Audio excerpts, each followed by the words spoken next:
A lot of title loan companies use gimmicks to claim the lowest rates. Only Presto can lower your monthly payment and help you pay off your loan faster. A Navy recruiting center riddled with bullet holes after a gunman goes on a shooting rampage, killing 4 Marines. It is incomprehensible to see what happened. Which makes it pretty easy. Guilty of murder in the first degree after deliberation. Scary moments for the Fox 10 family. Our own Rick D'Amico hit by a wrong-way driver on his way to the show this morning. When this happens, you know, it's like you're in a movie or something. It happens so fast. And we're tracking Hurricane Dolores, the storm expected to deliver a powerful punch right here in Arizona.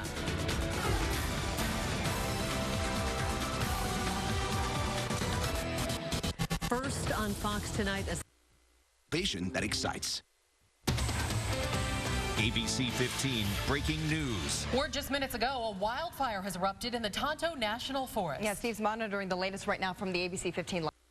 Being investigated as a possible act of domestic terrorism. The suspect has been identified as Mohammed Youssef Abdulaziz. He's 24 years old. He was born in Kuwait. Holes riddle the front of a Chattanooga military recruiting center. West of the Humble Point. Look out for people who are familiar with this right now. We're told 25 firefighters on scene. It's burning about 400 acres. The good news in all of this is some earlier video from that Cave Creek complex fire. A map at it now, and it's on the southern border of the state down there by Georgia, and we'll go ahead and put it into 3. Right. And identified as Muhammad Youssef Abdulaziz drove 6.5 miles. Tennessee, 4 U.S. Marines. Hour has not. Doors of the first shooting scene pocked with dozens of bullet holes. Make phone calls on it just to see the progress of this fire, but right now we're being told it is not. Couldn't escape. They were all killed. Another service member and a police officer were both hurt. And the gunman, 24-year-old Mohammed Youssef Abdulaziz, died from a gunshot wound there. Witnesses having a hard time under the police department. And I hate it when people... And it hits home. The U.S. attorney at the scene voted behind the latest mass shooting. For the family. The president says the FBI is Was tagged about a block away. There was an alarm tripped. ABC 15's Lauren Vargas is there tonight.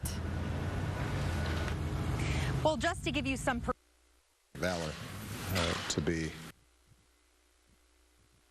Guys tripped the alarm. It took all of about 30 seconds for officers to show up here, and when they did, they saw those men on the roof defacing the property. Fox 10 News. Thanks, Troy. And a news alert out of Colorado tonight. James Holmes convicted of first-degree murder in the shooting deaths of 12 people. That verdict reached this afternoon following 13 hours. And the country club next door marked with vulgar language overnight. Mainly enter the penalty phase. Now decide if Holmes should face the death penalty or be sentenced to life behind bars without the possibility of parole.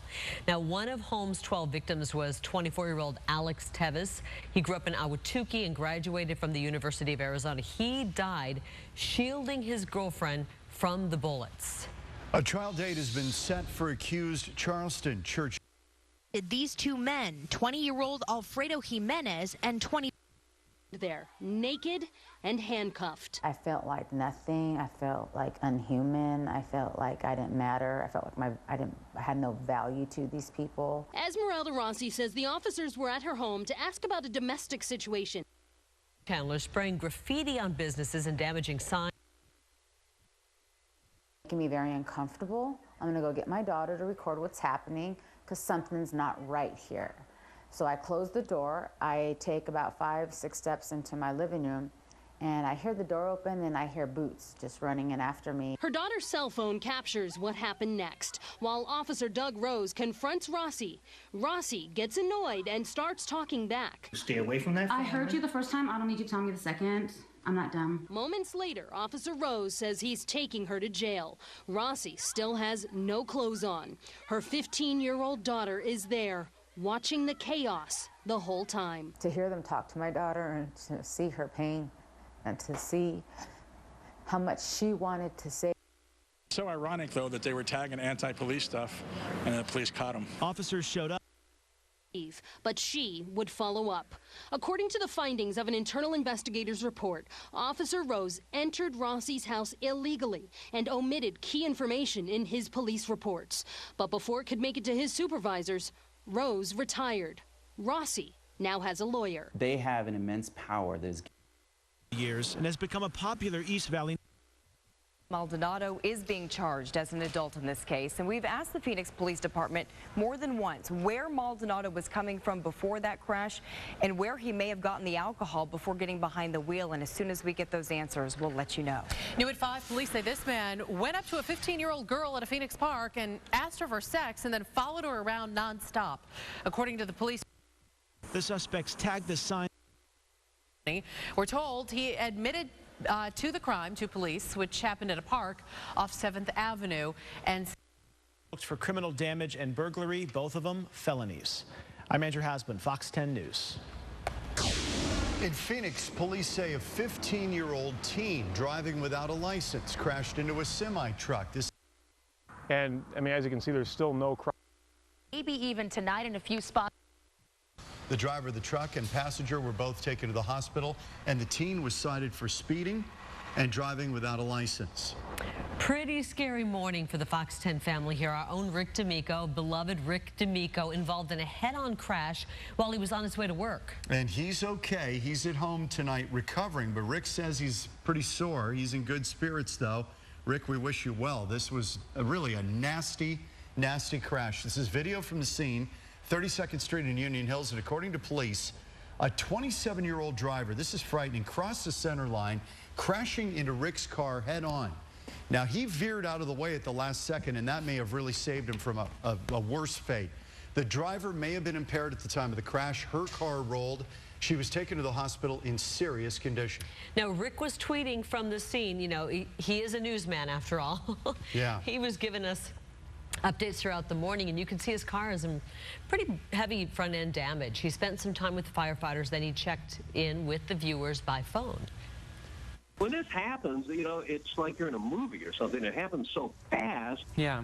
You can't, you know, you leave it up to, you know, the Lord to protect you. But this car came across the center line going really fast, and I tried to avoid the vehicle. But, man, the next thing I knew, I looked up and the airbag had already deployed. The firefighters and police officers told me that her car, after it hit me, flipped over and did a somersault, hit a tree, and landed upside down. Wow. But she was really going fast. There's no doubt about that. Okay. Well, Rick, hope you're well and get well soon. If you want to hear Rick's entire conversation, it's on our Facebook page, facebook.com/Fox10Phoenix. You can also leave Rick your well wishes. He'd love to hear from you and get well messages as well. A 400 caused a 3-car crash. Debris spread all over that area. Phoenix police tell us the driver of the black car was going west in the eastbound lanes of Union Hills. A witness says that vehicle and then also hit a white Chevy. The 27-year-old driver had to be extricated from her car, and we're told she is in serious condition tonight. Fox 10 anchor Rick D'Amico was also in the car that was hit. We are told he is expected to be okay. Following an ABC 15 crime alert now, Chandler police say they are still looking for this guy. He's a repeat sex offender. The witnesses say he's been exposing himself for years. Well, now he's escalated to touching himself. And in all these incidents, they're happening along the Western Canal between Dobson and Arizona Avenue. If you have any information, give police a call right away. A consumer alert tonight, especially if you have small children or there are kids around in your home and you're using those laundry detergent pods. This is interesting because Consumer Reports is now saying that you should stop buying them because thousands of children all across the country have been poisoned after mistaking those pods for candy. Justin Pizzera. Cloud to ground lightning. Former students testified about his misconduct with them. The Arizona National Guard says the investigation was typical weekend showers because for the rest of tonight, a slight. We have reached out to the National Guard for comment, but have received no response. The Yavapai County Sheriff's Office seized 20 pounds of meth and arrested 2 people. Cuando 2 oficiales entraron a su casa y la arrestaron mientras estaba desnuda, no tenían orden.